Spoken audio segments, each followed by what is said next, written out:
Good evening and welcome to Book Talk. Tonight's guests are Massimo, a human, and Timmy, a dummy. Tonight's book of discussion is Nothing But the Truth. Massimo, in your opinion, at what point in the novel did the Philip Malloy situation get out of hand? Well, I think it really got out of hand when Dr. Poleni suspended Philip Malloy. Hey, Massimo, didn't give the reasons.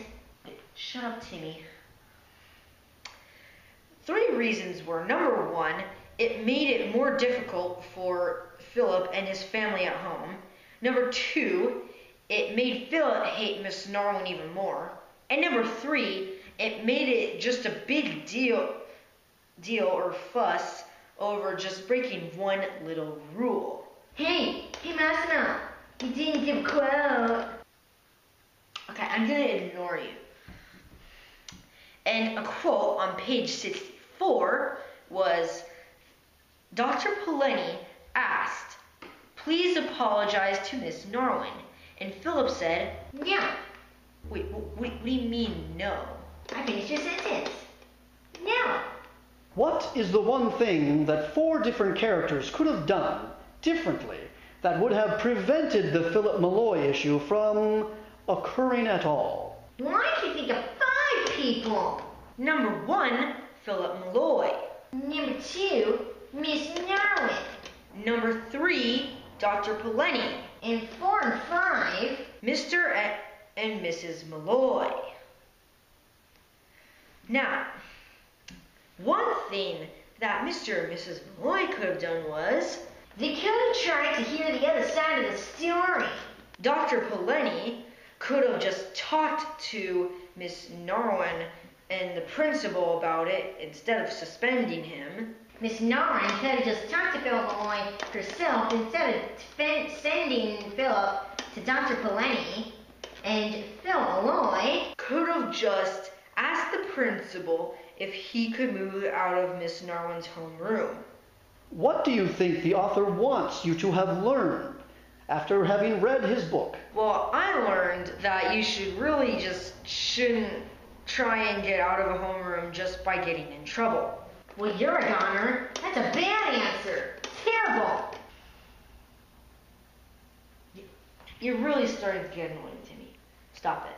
After reading this novel and seeing how a minor problem can become a huge issue that different people use for their own purposes, explain how this might influence or change how you think about the news, gossip, or any other information you receive.